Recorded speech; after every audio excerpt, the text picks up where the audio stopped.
نبی پاک صلی اللہ علیہ وسلم کی حدیث ہے مسلم میں تبرانی میں، حضور نے فرمایا آؤ میں تمہیں پچھلے زمانے کے ایک ایماندار نوخیز ولی اللہ کی بات سناؤں۔ پچھلے زمانے حضور نے فرمایا پچھلے زمانے میں ایک بادشاہ جادو کے زور پہ حکومت کرتا، جب وہ ایک جادوگر اس نے رکھا ہوا تھا تو جادوگر اس کو جادو بتاتا، وہ جادو کے زور پر حکومت کرتا۔ جادوگر بوڑھا ہو گیا تو کہنے لگا بادشاہ کو نوجوان میرے پاس بھیج دے، اب میں بوڑھا ہو گیا ہوں میرا پتہ کوئی نہیں کب مر جاؤں۔ ایک نوجوان کی ڈیوٹی لگائی، بڑا زیرک سمجھدار، اپنے رعایا میں سے چن کے جو ذہین فطرت مزاج بچہ تھا وہ اس نے لگایا۔ اللہ کے محبوب علیہ الصلوۃ والسلام فرماتے ہیں بچہ جادو سیکھنے لگا، وقت گزرنے لگا۔ بچہ جب جادو سیکھنے جاتا تو رستے میں ایک راہب بھی تھا جو انجیل جانتا تھا، وہ اللہ اللہ سکھاتا، لوگوں کو حضرت عیسیٰ علیہ السلام کی تعلیمات سے آگاہ کرتا۔ اس نے دیکھا کہ یہاں بھی لوگ اکٹھے ہیں تو وہ بچہ اس راہب کے پاس بھی اٹھنے بیٹھنے لگا۔ اب جب اس کے ساتھ اس کی گفتگو بڑھنے لگی تو اس کو باتوں میں لذت آنے لگی۔ اس نے راہب نے پوچھا کہ تو کون ہے اور کس طرح سے آیا ہے، کیا تیرا معاملہ ہے؟ اس نے کہا جی میں جادو سیکھنے جاتا ہوں، آپ کی باتیں مجھے بڑی اچھی لگتی ہیں۔ اس نے کہا دین سیکھ، جادو سیکھنے والے کافر ہو جاتے ہیں، قرآن و حدیث سیکھنے والوں کو اللہ کامل ایمان عطا فرماتا ہے۔ فرمایا یہ سیکھ۔ بچہ بیٹھنے لگا، اس کے پاس آنے لگا، باتیں دل میں گھر کرنے لگی۔ ایک وقت آیا کہ مسلمان ہو گیا، اور مسلمان کیسے ہوا؟ بچہ کہتا ہے میں تجربہ کر کے ہوا۔ اب میں تھوڑا سا وقت جادوگر کے پاس بھی جاتا اور باقی سارا وقت وہاں بیٹھتا۔ میں ایک دن جا رہا تھا تو رستے میں اژدہا تھا، بہت بڑا سانپ تھا، رستہ روک کے کھڑا تھا۔ یہ حضور نے بیان کی حدیث، نبی پاک صلی اللہ علیہ وسلم فرماتے ہیں بچہ کہتا ہے کہ رستے کے اندر سانپ ہے، رستے بند ہے، لوگ چھتوں درختوں پہ چڑھے، ہراش ہے۔ کہتے چھوٹا سا روڑا میں نے اٹھایا تو میں نے کہا اللہ اگر جادوگر سچا ہے تو اسے مار دے۔ چھوٹا سا روڑا میں نے پھینکا، اژدہا کوئی نہ مرا۔ پھر چھوٹا روڑا اٹھایا، میں نے کہا اللہ اگر وہ عالم سچا ہے تو اسے مار دے۔ اب جب میں نے روڑا مارا تو اژدہا مر گیا۔ میرے اندر سے گواہی آئی نہیں دین کی باتیں سچی ہیں، نہیں قرآن کی باتیں اسلام سمجھانے کے لیے عرض کر رہا ہوں، اگرچہ اس دور میں انجیل تھی، اللہ رسول کی باتیں اچھی ہیں۔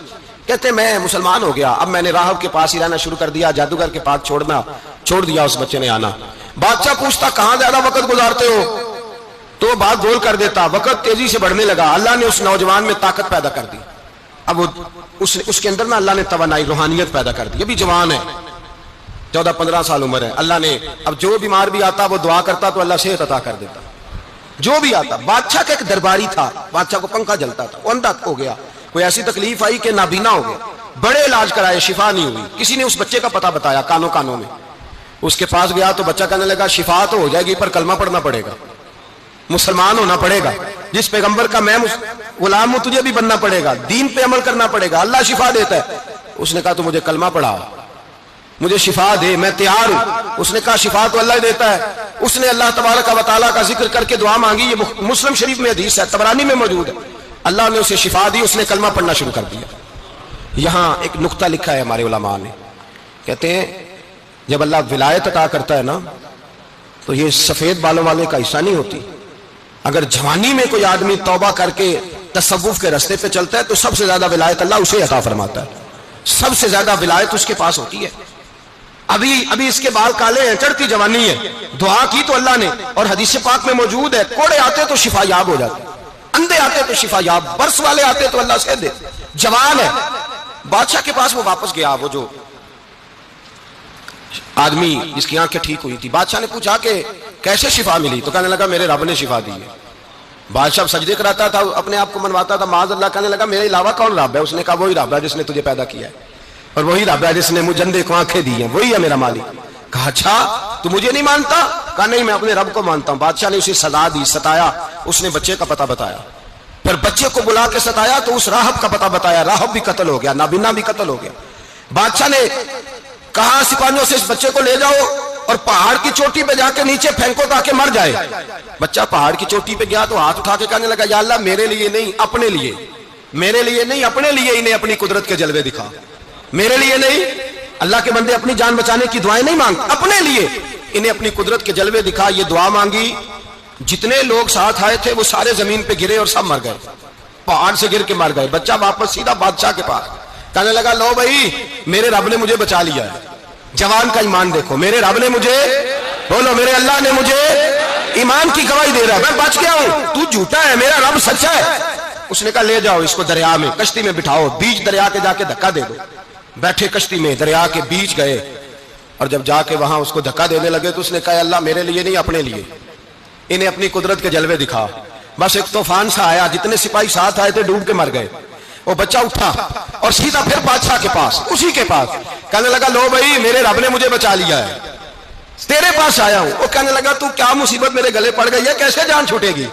تو بچہ کہنے لگا اگر تو مجھے باندھے درخت کے ساتھ اور سارے ملک کو بلائے، لوگوں اکٹھا کرے، پھر تو مجھے تیر مارنا، میں تجھے بتاؤں گا کیسے مارنا ہے، میں مر جاؤں گا۔